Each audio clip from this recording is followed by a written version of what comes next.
Multi-factor authentication is a system where users are authenticated by presenting multiple pieces of information or objects. The many factors that comprise a multi-factor authentication system can be categorized into three types: something you know, something you have, and something you are. Ideally, a multi-factor system will incorporate at least two of these factors. Something you know would be something like a password or a PIN for your bank or ATM card.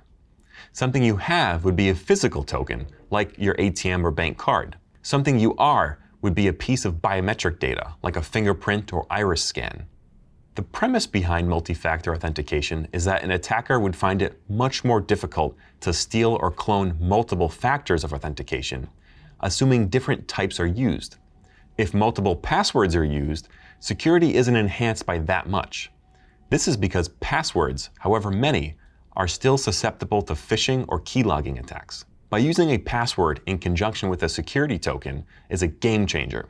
Even if the password is compromised by a phishing attack, the attacker would also need to steal or clone the physical token to be able to access the account. And that's much less likely to happen. Physical tokens can take a few different forms. Common ones include a USB device with a secret token on it, a standalone device which generates a token, or even a simple key used with a traditional lock. A physical token that's commonly used generates a short-lived token, typically a number, that's entered along with a username and password. This number is commonly called a one-time password, or OTP, since it's short-lived and constantly changing value. An example of this is the RSA Secure ID token.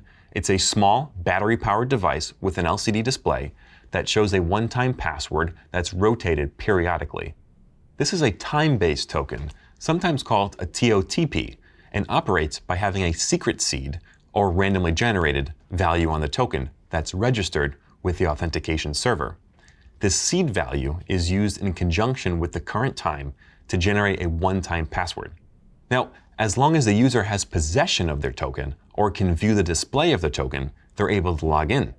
I should also call out that the scheme requires the time between the authenticator token and the authentication server to be relatively synchronized.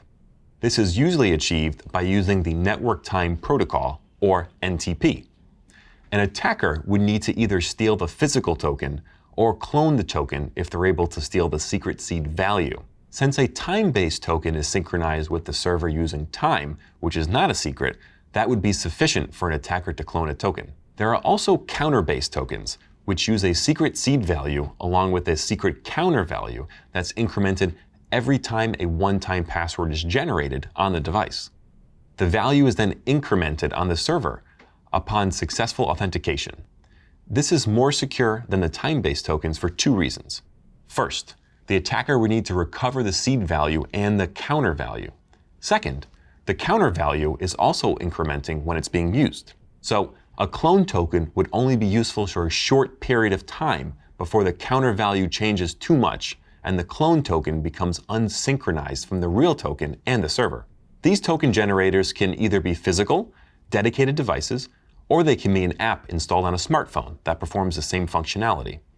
Another very common method for handling multi-factor today is the delivery of one-time password tokens using SMS. But this has been subject to some criticism because of the observed attacks through this channel. The problem with relying on SMS to transmit an additional authentication factor is that you're dependent on the security processes of the mobile carrier. SMS isn't encrypted, nor is it private, and it's possible for SMS to be intercepted by a well-funded attacker. Even worse, there have been accounts of SMS-based multi-factor codes being stolen by calling the mobile provider. The attacker impersonates the owner of the line of service to redirect phone calls and SMS to a phone the attacker controls. If the attacker has already compromised the password and can get SMS redirected to them, they now get full access to the account. Of course, there's a convenience trade-off when you use a physical token. You have to carry around another device in order to authenticate. If the device is lost or damaged, the user won't be able to authenticate until the device is replaced. This also requires support overhead, since devices will fail, be lost, run out of batteries, and get out of sync with the server. Using an app on a smartphone addresses some of these issues, but still requires some additional support and inconvenience. When prompted to log in, the user must retrieve a device or phone from their pocket and manually transcribe the numbers into the authentication page.